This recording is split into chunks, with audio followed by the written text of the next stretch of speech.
Մեծարգո վարչապետ, ազգային ժողովի մեծարգո նախագահ, հարգելի պատգամավորներ, կառավարության հարգելի անդամներ, սիրելի հայրենակիցներ։ Այս զեկույցի շրջանակում կխոսեմ 3 հարցերի մասին։ Նախ կանդրադառնամ 2025 թվականի պետական բյուջեով կատարված կապիտալ ներդրումների հարցին, որպես կայուն եւ երկարաժամկետ տնտեսական զարգացման էական գործոնի։ Այնուհետև կխոսեմ Ղարաբաղից տեղահանված մեր հայրենակիցների տնտեսական եւ սոցիալական ինտեգրման միջավայրի բարելավման ուղղությամբ տարված աշխատանքների մասին։ Ելույթս կեզրափակեմ արդյունավետ հանրային կառավարման համակարգի կայացման ուղղությամբ 2025 թվականի ընթացքում իրականացված գործընթացներին, որոնք առաջիկա տարիներին էական ազդեցություն կունենան հանրային կառավարման եւ հանրությանը մատուցվող ծառայությունների որակի բարձրացման հարցում։ Կապիտալ ներդրումների արդյունավետ իրականացումն ունի էական նշանակություն, ինչպես մեր տնտեսության մրցունակության եւ կայուն տնտեսական աճի ապահովման, այնպես էլ սոցիալական ենթակառուցվածքների զարգացման տեսանկյունից, կրթության, առողջապահության, էներգետիկ, ջրամատակարարման, ճանապարհային եւ այլ կենսական համակարգերի բարելավման միջոցով։ Դա է պատճառը, որ այս ծախսերի ավելացումը, կատարվող ներդրումների որակի եւ արդյունավետության բարձրացումը շարունակել են մնալ կառավարության առաջնահերթությունների թվում նաև 2025 թվականին։ Այսպես, 2025 թվականին պետական բյուջեի կապիտալ ծախսերը շարունակել են զգալիորեն աճել, կազմելով 702.5 միլիարդ դրամ, որը 2024 թվականի ցուցանիշը գերազանցում է շուրջ 145 միլիարդ դրամով կամ 26%-ով, իսկ 2018 թվականի ցուցանիշը ավելի քան 4.6 անգամ։ Այս թվում շարունակել են էականորեն աճել տնտեսական եւ սոցիալական ենթակառուցվածքներում կատարված կապիտալ ներդրումները, որոնք 2025 թվականին կազմել են 273.5 միլիարդ դրամ,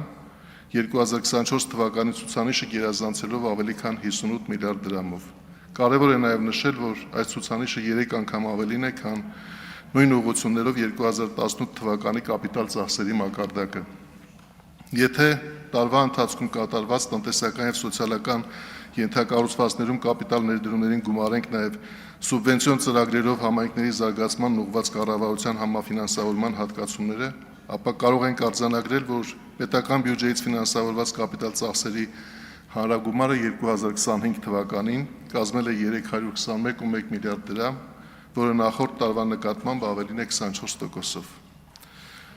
Այս թվային ցուցանիշների հիմքում ընկած են կրթության եւ առողջապահական, ճանապարհային, ռոռոկման եւ խմելու ջրամատակարարման ենթակառուցվածքների զարգացման ուղղված շատ կարեւոր նախաձեռնություններ։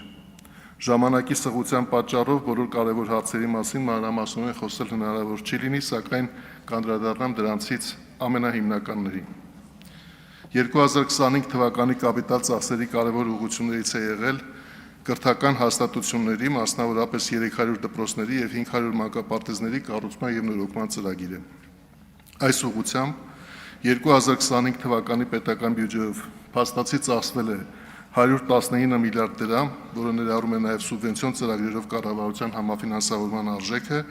ինչը շուրջ 67 միլիարդ դրամով կամ 2.3 անգամ գերազանցում է 2024 թվականի եւ 25 անգամ 2018 թվականի ցուցանիշը։ Կարևոր եմ համարում ընդգծել, որ այս գրանցված աճը տեղի է ունեցել կատարվող աշխատանքների որակին ներկայացվող պահանջների շարունակական բարձրացման պայմաններում։ 300 դպրոց ծրագրով 2021 եւ 2026 թվականների ընթացքում իրականացվել են 374 հանրակրթական հաստատությունների կառուցման եւ նորոգման աշխատանքներ։ 2026 թվականի հունիսի 10-ի դրությամբ աշխատանքներն ավարտված են 138 հաստատություններում, այս ամսվա ավարտին այդ թիվը կհասնի 170-ի, սեպտեմբերի 1-ին կլինի ավելի քան 240, իսկ 2026 թվականի ավարտին կառուցված կամ նորոգված դպրոցների քանակը կգերազանցի 300-ը։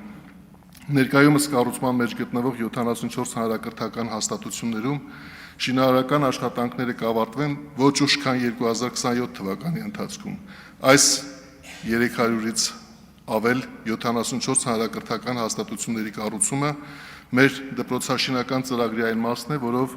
մեկնարկել ենք կառավարության հաջորդ 300 դպրոցների կառուցման ծրագիրը։ 500 մանկապարտեզ ծրագրով 2021-2026 թվականների ընթացքում աշխատանքներ են իրականացվել 536 նախադպրոցական ուսումնական հաստատություններում։ Ընդ որում 2026 թվականի մայիսի 1-ի դրությամբ աշխատանքներն արդեն ավարտել էին 306 նախադպրոցական հաստատություններում եւ այս տարվա ավարտին առնվազն 500-ում այդ աշխատանքները ավարտված կլինեն։ Ինչպես կարող ենք տեսնել, աշխատանքների ծավալային աճը հսկայական է եւ այն հնարավոր է դարձել մի քանի էական գործոնների շնորհիվ։ Նախ կցանկանայի նշել այն, որ կառավարությունը հաստատելով 300 դպրոցների եւ 500 մանկապարտեզների կառուցման ծրագրային առաջնահերթությունը դեռևս 2021 թվականին շինարարական կազմակերպությունների համար հայտարարել է այս ուղղությամբ տարվող աշխատանքները տարեց տարի ավելացնելու հստակ եւ կանխատեսելի պլան, ընդգծելով աշխատանքները ժամանակին ավարտելու եւ դրանք որակով կատարելու կարեւորությունը։ Բավարար է նշել, որ ծրագրի մեկնարկի տարում դպրոցի եւ մանկապարտեզների կառուցման եւ նորոգման աշխատանքներում մասնակցող շինարարական աշխատանքների քանակը չէր գերազանցում 20-ը, իսկ այսօր այդ կազմակերպությունների քանակը գերազանցում է 200-ը։ Ընդ որում, մեկնարկային տարում շինարարական աշխատանքների ուշացումները ոչ թե բացառություն էին, այլ տեղի էին ունենում շատ հաճախ։ 2025 թվականին մենք ընդհուպ մոտեցել ենք նրան, որ պայմանագրով սահմանված աշխատանքների գերակշիռ մասն ավարտվել են ժամանակին եւ ունեցել ենք նաեւ դեպքեր, երբ դրանք ավարտվել են ավելի շուտ, քան նախատեսված է եղել պայմանագրով։ Պետք է արձանագրել, որ պահանջների հստակությունը տվել է իր սպասվող դրական արդյունքը։ Չնայած բազմաթիվ դժվարություններին, 2025 թվականը կարող ենք համարել այն տարին, երբ նախատեսված աշխատանքներն առավելապես իրականացվել են սահմանված ժամկետներում եւ պահանջվող որակով։ Իհարկե, եղել են նաեւ խնդրահարույց դեպքեր, եւ դրանց պատճառով ստիպված ենք եղել հրաժարվել այն կազմակերպությունների հետ համագործակցությունից, որոնք թերացել են որակի հարցում կամ ժամանակին չեն կատարել ստանձնած աշխատանքները։ Կարող ենք արձանագրել նաեւ, որ մեր շինարարական կազմակերպությունների մեծ մասը 300 դպրոցների եւ 500 մանկապարտեզների ծրագիրը համարել են որպես սեփական կարողությունները զարգացնելու իրական հնարավորություն եւ հասել են շատ նկատելի արդյունքների։ Դրանցից շատերն այսօր դպրոցներ եւ մանկապարտեզներ են կառուցում ոչ թե մեկ, այլ միաժամանակ մի քանի բնակավայրերում։ Այսպիսով 2026 թվականի տարեվերջին կունենանք ամբողջ ծավալով իրականացված եւ 100%-ով կատարված ծրագիր, կառուցված կամ նորոգված նոր գույքով ապահովված առնվազն 300 դպրոցներ եւ 500 մանկապարտեզներ, ինչպես նաեւ ամուր հիմքեր ծրագրի հաջորդ փուլը սահուն շարունակելու համար։ Կապիտալ ներդրումների իրականացման տեսանկյունից առանձնահատուկ կարևորություն են ունեցել ճանապարհաշինական ծրագրերը։ Դրանց շրջանակում 2025 թվականին կառուցվել կամ նորոգվել են շուրջ 504 կիլոմետր ընդհանուր երկարությամբ ճանապարհահատվածներ, ինչպես նաև իրականացվել են 12 տրանսպորտային օբյեկտների, 10 կամուրջների եւ 2 տրանսպորտային հանգույցների հիմնանորոգման աշխատանքներ։ 2025 թվականին զգալի առաջընթաց է արձանագրվել հյուսիս-հարավ ներդրումային ծրագրով կառուցվող տարբեր ճանապարհահատվածների ուղղությամբ։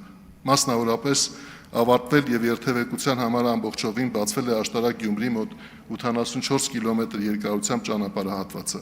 Մեկնարկել են Սիսիան-Քաջարան շուրջ 60 կիլոմետր ընդհանուր երկարությամբ նոր ճանապարհահատվածի հյուսիսային եւ հարավային ենթահատվածների կառուցման միջազգային մրցութային գործընթացները։ 2026 թվականին նախատեսվում է դրանք ամփոփել եւ մինչեւ տարեվերջ կնքել համապատասխան կառուցման պայմանագրեր։ Աշխատանքներ են տարվել Սիսիան-Քաջարան ծրագրի Բարգուշատի 8-6 կիլոմետր երկարությամբ թունելի կառուցման ծրագրի մեկնարկի ուղղությամբ, որոնց արդյունքում 2026 թվականի մայիսի 5-ին տարածքային կառավարման եւ ենթակառուցվածքների նախարարության եւ ֆրանսիական Vancy Construction Grants Project եւ Razel Bexas ընկերությունների միջև կնքվել է թունելի կառուցման վերաբերյալ համագործակցության հուշագիր։ Մինչև տարեվերջ նախատեսվում է այս ծրագրի կառուցման աշխատանքների մեկնարկը։ Նախորդ տարի մեկնարկել է նաև Քաջարանի 7.2 կիլոմետր երկարությամբ թունելի կառուցման եւ տեխնիկական հսկողության միջազգային մրցույթները։ Այս ամսվա ընթացքում կմեկնարկեն դրա շինարարական աշխատանքները։ Կառավարության գերակայություններից է եղել ջրային ենթակառուցվածքներում կապիտալ ծախսերի իրականացումը, խմելու եւ ոռոգման ջրի կուտակման, կորուստների նվազեցման, ջրախնայող տեխնոլոգիաների ներդրման եւ ջրի հասանելիության ընդլայնման նպատակներով։ 2025 թվականի ընթացքում հաջողությամբ ավարտին հասցվեցին Վեդի ջրամբարի եւ օժանդակ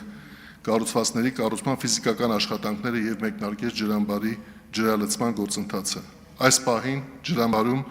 արդեն իսկ առկա է 9.5 միլիոն խորանարդ ջուր, մինչև այս ամսվա ավարտը նախատեսվում է այդ ծավալը հասցնել առնվազն 12 միլիոն խորանարդ մետրի,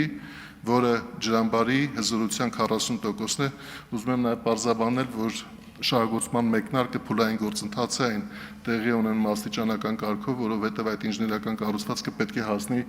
իր կայունացման նախագծով նախատեսված ցուցանիշներին։ Ջրամբարի շահագործման արդյունքում հնարավոր կլինի մեխանիկական ոռոգումից անցում կատարել ինքնահոս համակարգին, ապահովելով ավելի քան 3.2 հեկտար հողերի հուսալի ոռոգման նոր տեխնոլոգիաների կիրառության հնարավորությամբ, իսկ այդ սպասարկման տարածքի ոռոգման համակարգի ենթակառուցվածքներում ջրի կորուստները կնվազեն առնվազն 20-25%-ով։ Ղարաբաղից տեղահանված մեր հայրենակիցներին աջակցության վերաբերյալ 2025 թվականին, ինչպես նախորդ տարիների ընթացքում, Ղարաբաղից տեղահանված մեր հայրենակիցների սոցիալ-տնտեսական ինտեգրման միջավայրը բարելավելու հարցերը շարունակել են մնալ կառավարության հիմնական առաջնահերթությունների թվում։ 2023 թվականի սեպտեմբերից ի վեր այս ուղղությամբ կառավարության կողմից իրականացված ծրագրերը թույլ են տվել ոչ միայն արդյունավետորեն կառավարել ճգնաժամը, այլև ստեղծել են հուսալի նախադրյալներ հրատապ աջակցությունից սոցիալ-տնտեսական ինտեգրման անցում ապահովելու համար։ Եթե 2023-2024 թվականներին բյուջետային ծրագրերով ֆինանսավորվող աջակցության ձևաչափերում կառավարության առաջնահերթությունը տեղահանվածների կեցության ծախսերի, այդ թվում վարձավճարների փոխհատուցման եւ հրատապ դրամական աջակցության ծրագրերի իրականացումն էր, ապա 2025 թվականին առաջնային է համարվել բնակարանային լուծումների, ինչպես նաև սեփական աշխատանքով արժանապատիվ բարեկեցությունը ամրացնելու նպաստող ծրագրերի իրականացումը։